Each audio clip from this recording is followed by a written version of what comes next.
Hi folks, and welcome to Maths and Physics for You. In this video we're going to do oblique asymptotes. Sometimes you are asked in assignments, exams, to do examples that involves oblique asymptotes. The basic example for doing a hyperbola is y equal 1 over x. In this example, we have vertical asymptote and horizontal asymptote. This is the basic hyperbola. So its equation, let's say y equal 1 over x. So x is different than 0. That means, as you know, the graph for this is something like that.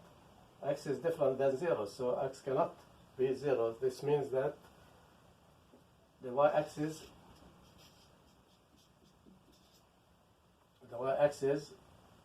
is a vertical asymptote, like that.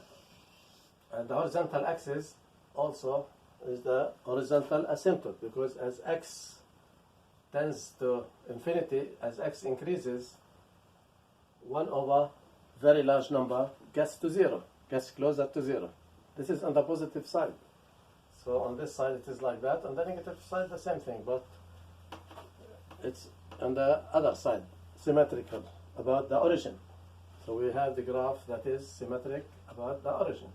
Okay, so we have here, as we said, the vertical asymptote. This is the vertical asymptote, and this is the horizontal one. Right, let's move on to see how this relates to oblique asymptotes. All right, let's have an example like that. Y equals x squared plus 1 over x.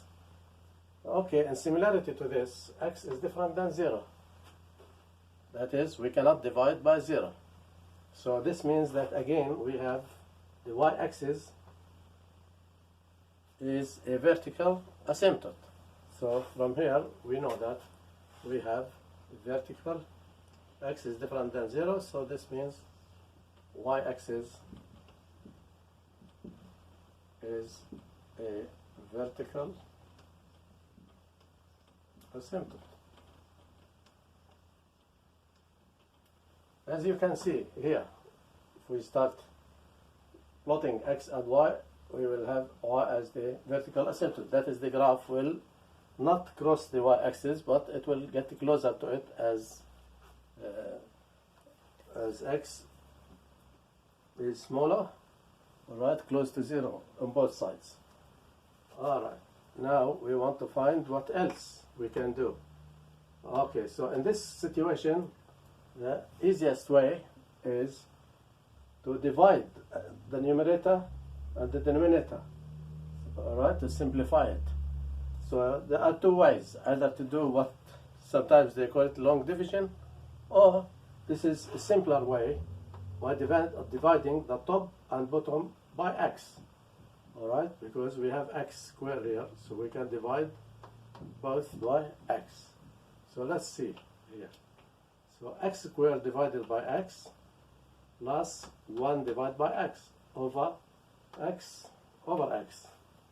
Okay, so whatever we do to the top, we do to the bottom as well. So what we get here, x over x is 1, so they cross out. X squared over x, you get x plus 1 over x. So we change it from this form to that form. All right, so we have y now equals to x plus 1 over x. As you can see, we have 1 over x, which is similar to this one, right? But instead, we have plus something else, plus x. Well, x is a linear equation. X is a linear equation.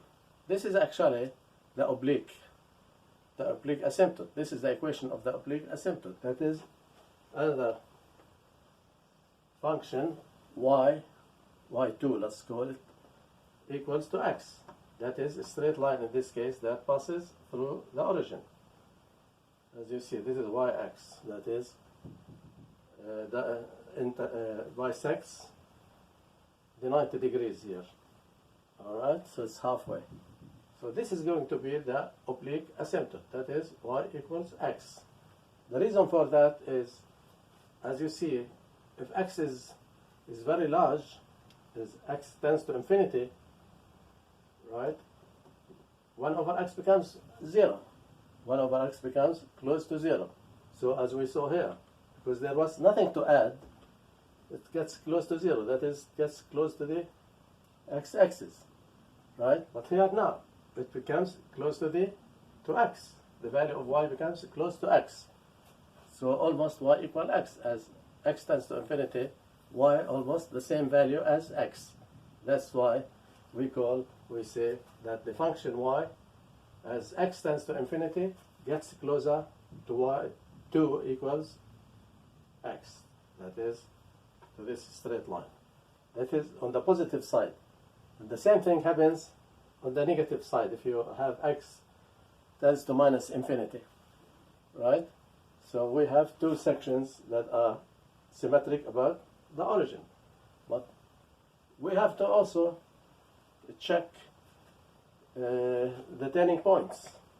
We have to check the turning points for maximum and minimum, all right? Yeah. And one thing to note here is that there is no crossing, there is no intersection with the x-axis or the y-axis. So there is, if you look at this function here, as we said, x different than 0, so there is no intersection with the y-axis. So x cannot be 0 because any point on the y-axis has its x equals 0. So there is no intersection with the y-axis. Again, there is no intersection with the x-axis because y cannot be 0. See, y cannot be 0. Why? Because if you look at this expression here, this is x squared plus 1. So no matter what you put, any value of x, this will be more than 0. So there is no value for x that will give y equal to 0. Y is always greater than 0. So there is no intersection here. Okay, returning back to find the behavior of the graph, of the function. That is the turning points. How do we check the turning points? By using the first derivative. We use the first derivative. And then we do checking for the signs. So y dash the first derivative of this function, let's say from here, derivative of x is 1. Derivative of 1 over x is minus 1 over x squared. Derivative of 1 over x is minus 1 over x squared. This is something straightforward when you studied derivatives. Okay, so y dash equals 1 minus 1 over x squared. So at turning point, this equals to 0 because the gradient is 0. That is the tangent to the graph as a gradient 0. It is horizontal, parallel to the x-axis. There is no up or down at the turning point. So we solve for x. We put 1 over x squared, move it to the other side, equals to 1. And if you solve, this gives you x equal to plus or minus 1, because x squared equals to 1, then you have two values, x equal plus or minus 1. Alright, so we have turning points at x equal 1 and x equals minus 1. We need to find the corresponding values of y at each of these points as well. Okay, so at x equals 1, we want to find what's the value of y. So we sub x in the original function here, because we are talking about the function, the corresponding value. So y of 1 equals to 1 plus 1 over 1. So that gives you 2. Alright, so the point will be, the first turning point will be 1, x equals 1, and y equals to 2, which is this one. X equals 1 and y equals to 2. This is the turning point. The same thing we do, the same exercise at x equals minus 1, because we have two values for the turning point.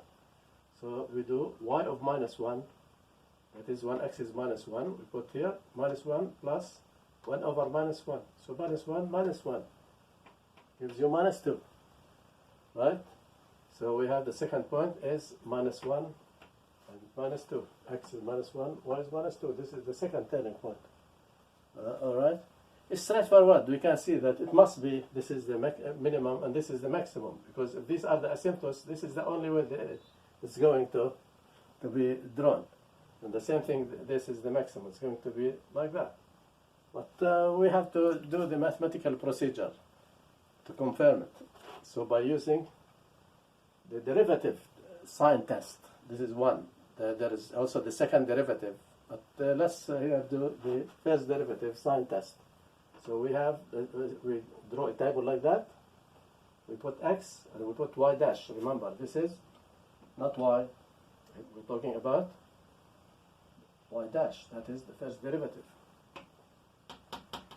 Okay, so we have one. We said when x is 1, y dash is 0. This is where is the turning point.